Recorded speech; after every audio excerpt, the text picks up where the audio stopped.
fucking did it again, lads! Get ready to fly! Flight 527 ready for departure.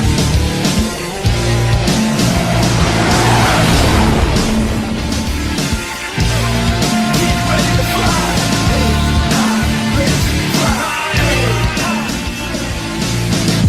Good morning, afternoon, and evening, ladies and gentlemen! Welcome back. My name is Zachary Nolan. If this is your first time tuning in, welcome. Please subscribe. We appreciate it a lot, honestly. We just passed 1,650 subscribers thanks to all of your guys' support, which is great. Our next goal is 1,700 subscribers, which is big, I know, but I believe in due time that we can hit it. The Jets, once again, come back in the third period to win in back-to-back nights. And this win being a score of 5-2 instead of 5-3. Glorious. This team does not have quit in them, and I really appreciate what they're doing. Honestly, let's talk about some of the things. Stanley and Kupari are out of the lineup tonight. Gustafsson was in here, and I forgot he played, which is actually a good sign because Gustafsson's playing in fourth-line minutes, and that means that I didn't notice him on the ice being an issue, which is good for the fourth line, which is good. Actually, the fourth line got a goal today, which was, wow! Anyway, sorry, getting distracted here. Perfetti is into the lineup, and Dylan is into the lineup. Perfetti, I thought, had a fine game. He probably felt like crap on the second Buffalo goal, which we'll get into, but he rebounded. He got himself an assist tonight, which is really big. It's just, he's got to get those Tigers going, you know, and that's really good for him. Ehlers starts on the top line until the third period, in which case it's Vladislav Nemeskov. Despite having good analytics, you know what? Sure, whatever. The good news here, and I will say this, the good news to this is they moved Vlad up to the first line and not Iafallo. Because Iafallo is just kind of there. Like, he's making some good plays, but he's just kind of there. But anyway, we'll get to that. First period, obviously, penalty trouble early. Appleton plows into Ukko-Pekka Luukkonen. Yeah, you can't do that. And Peterka scores on a beautiful power play goal. Reaction here. Power play goal off a Mason Appleton goal interference penalty. Don't know if I like this. It's bad too, especially since Buffalo is not good at the first period. Yeah, no, what are you gonna do? LB is a net, by the way. I thought he was okay. I think this is probably one of his weaker games in a while. I felt like he was kind of... I didn't feel like he got to really settle in this game. I felt like he was kind of fighting the puck at times. It was a little bit raw, which I understand. He doesn't play overly often. However, his minutes, thankfully, are better than the last time he had a stint with your Winnipeg Jets, which I like. I like that this tandem is actually playing like a tandem. But it was enough to get the job done, which is important for him, honestly, especially because he's probably going to be getting paid to be a starter next year because a lot of teams' goaltending has imploded. Anyway, Jets get one back late in this first period. I thought the first period was good. It's just the finish just wasn't quite there. But Nino Niederreiter on a deflection right beside the net scores, making 1-1 reaction here. Keep it alive. Yes! Woo! Out away! Let's go, boys! Beautiful play. That's a big goal. Honestly, it's big to not have to go back, sit back, and be like, oh, crap, we're down by one going into the break. That's big. It's no quit on till the end of the period, which is, I really like that. So we go to the second period, where the game kind of gets away from the Jets a bit. It was, again, like last night, or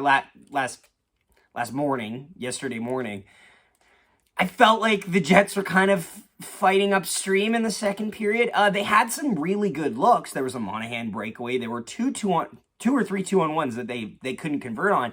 But other than that, the zone time wasn't quite the same. The third line did an amazing job in the first period of controlling zone time as well as the first line.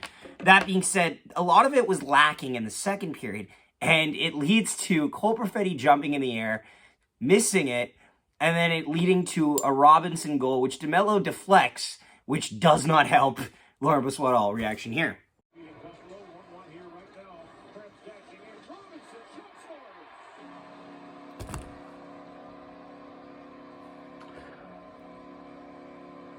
I don't want to be that guy. I just had a vision of that goal happening the second I saw Perfetti go, huh, and it went over him. I went, oh no, this is gonna be the highlight they show. Oh, Fetz, if only you were 5'10". It's a shame. You know, if Cole Perfetti was 5'11", that he catches that puck, which is damn it. Dang damn it. It's unfortunate, but oh well. I'm not going to lose sleep over it. In the grand scheme of things, it's fine. These things happen. Ideally, though, there's a lot wrong with this play, which I'm not a big fan of. Yeah, and that's it for the second period. So what time is it? Moose Watch!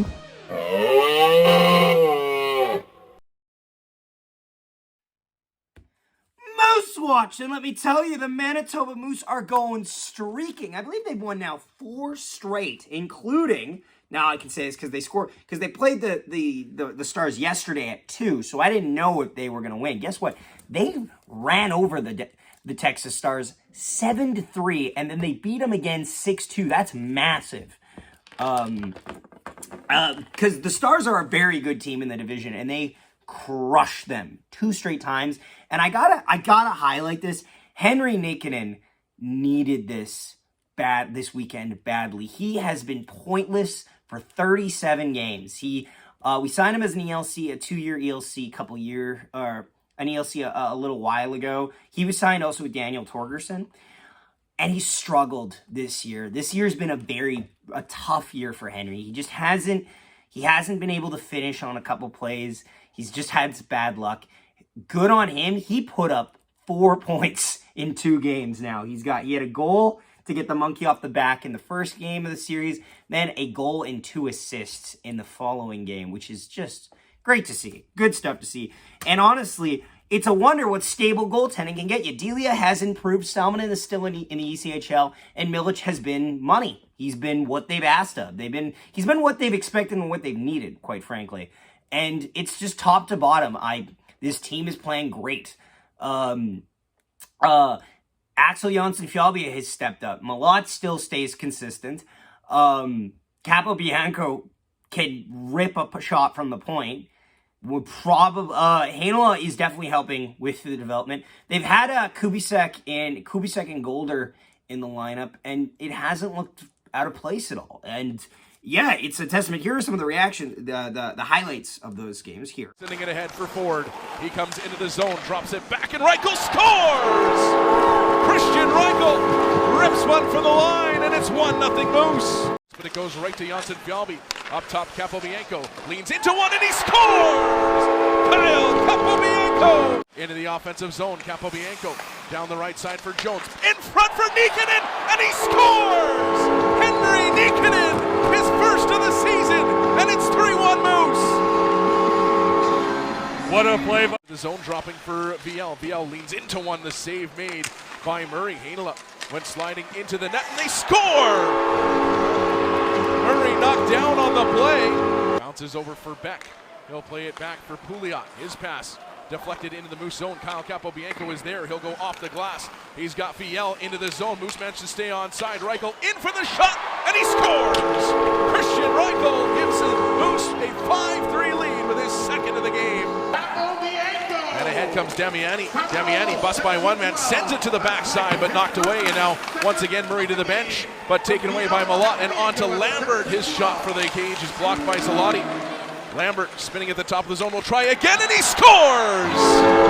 Brad Lambert into the empty net. Some great battle at the top of the Texas zone. Trying to spin away from Chibrikov, who knocks him down, and the Moose are heading the other way with numbers. Here's Chibrikov in the middle of the ice, looking towards the net, snaps a shot, and he scores!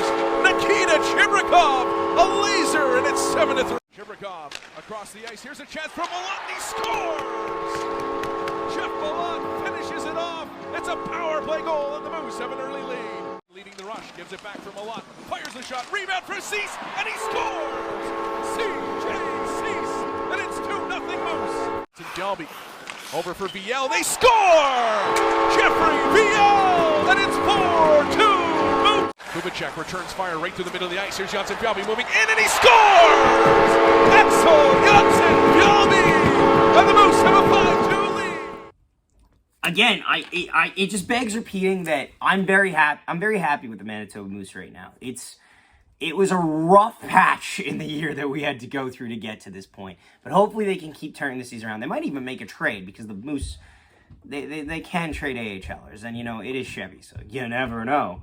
But yeah, that was Moose Watch. So we go to the third period. The Jets are down by 1. Now, a graphic flash is that the Jets are 3-13-1, I believe. I believe that's it, when trailing after 2. It's worth noting, though, most times when the Jets are trailing after 2, it's much worse. It's like a 2-goal deficit or a 3-goal deficit, like the day before, and they were just unsurmountable odds. No, this is just a 1-goal game, and it only takes 1. And Josh Morrissey makes him pay. Morrissey, Nemestikov gets upgraded to the first line, which I don't totally agree with. That being said, Vladislav Nemestikov is such an exceptional player in the way that he can elevate other players. I can't stress this enough. He's a guy who makes people better, around him better. He's a guy who, if they have to take out Ehlers off the top line, I'm okay with him stepping up because he can do so much for a team. That him, Scheifele, and Morrissey create a beautiful play, and Morrissey just squeaks it by Luukkonen to make it 2-2 reaction here. Oh! Yeah! Yeah! It's in! Fucking rights, boys! Woo! And then, not long after that, holy Moses, the Morgan Barron gets into a foot race and absolutely tattoos this puck. Blasts it by the glove hand of Ukko-Pekka Luukkonen, which I could not believe. Reaction here. Go, skate! Skate! Morgan, I need something. Yes! Morgan Barron! Oh, I can't believe he did it! Ukko-Pekka Luukkonen was so far out of his net. How did he even have the lane? I don't even know. Where was that net coming from? And just like that, the Jets have the lead, and they play it out great. They defend, they play hard in their own end and in the other end, and they get the job done. They get 2 more goals. They get an empty netter by a great, weirdly enough, a great forecheck from Kyle Connor. Wow, he should just pretend the net's always empty. Reaction here.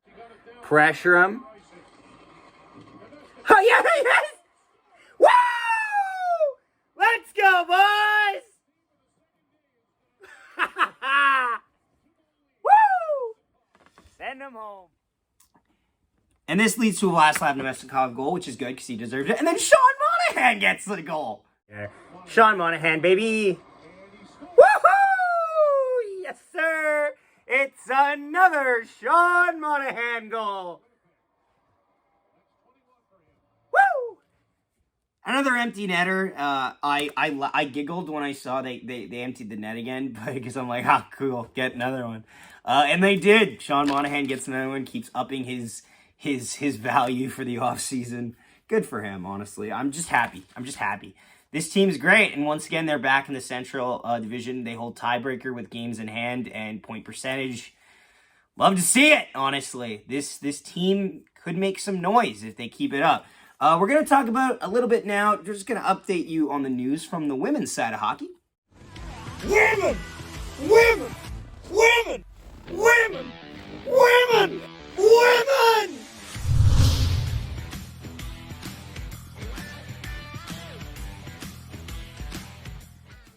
So, for the PWHL right now, there's 2 games that have been played in the span of when we last spoke. Montreal defeated Boston 3-1, and Minnesota shut out New York 2-0. This point in the standings, there are 3, it's kind of 2 tiers of team. There are 3 teams that are pretty much almost not locked into playoff spots, but are certainly trending that way, and 3 teams that are either fighting for the 4th spot or are just inevitably not going anywhere, you know?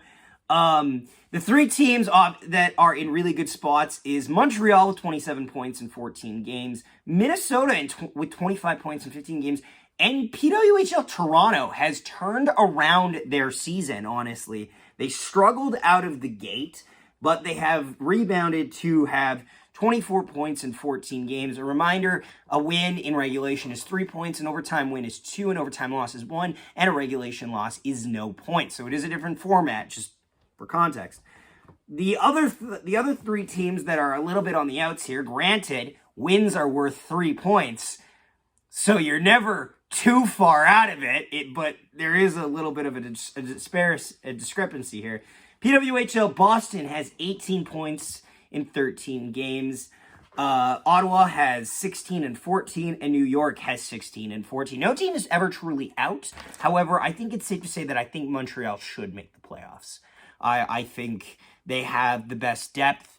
Daou actually got a goal in one of the highlights. You'll see former Olympic gold medalist Daou got a goal in her first game. Marie-Philippe Poulin is still scoring. And actually, we're going to quickly double-check the leaders in the stats column. I'm going to ignore the dehumidifier, even though it is pissing me off. Point leaders right now, top 5 point leaders in the PWHL. Alex Carpenter for New York with 16. Marie-Philippe Poulin from Montreal with 15. Natalie Spooner from Toronto with 13. Grace Zumwinkle with 11 for Minnesota. Alina Mueller with 11 for PWHL Boston. Spooner leads the league in goals with 11. Mueller leads the league in assists with 9. Save percentages, Elaine Chuli has a 9.62. Corrine Schroeder, 9.49 for New York. Chuli is for Montreal. Frankel is 9.37 for Boston. Hensley and Rooney are both the goalies for Minnesota, respectively, with a 9.30 and a 9.29. So good representation for Manitoba with Corrine Schroeder for sure. The rest are just kind of role players on those teams. But yeah, no, Montreal looks to be in a very good spot. And we'll see how the league progresses. Each team has at least 10 more games left in the season before they're into the playoffs. So we'll see. Here are the highlights from those last 2 games. Reaction here. Locke has it over to Kogan. Shoots. She scores! Samantha Kogan. Her very first PWHL goal, and she does it in her hometown. On it and just on the face-off, she scores! Welcome back, Daou, a 2-0 lead for Montreal. Back, Harvin, can't get by Poulin. Marie-Philippe Poulin, 1-on-4, she'll spin back, finds Keppel for the supporting play. Keppel's high shot, just over the net, rolls to the far side for Poulin. Ambrose is going to keep this in, she'll let the shot go, and she scores! Aaron Ambrose restoring the 2-goal lead for Montreal.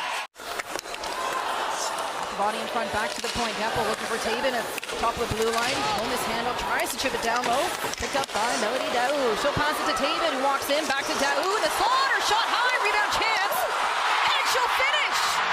The captain cashes in the first period. Marie-Philippe Poulin opens the scoring.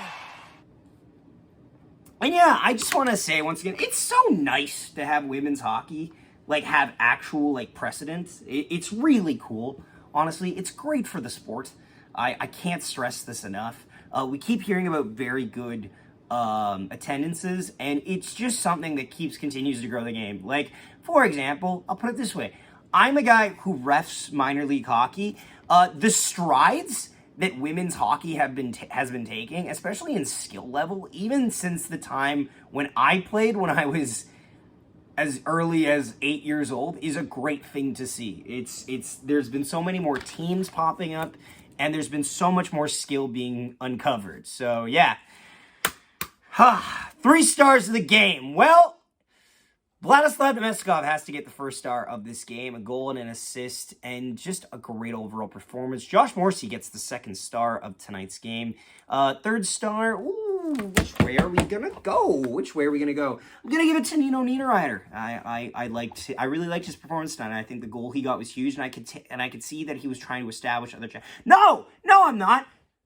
Nino Niederreiter's getting an honorable mention. Morgan Barron, the goddamn game winner's getting the 3rd star.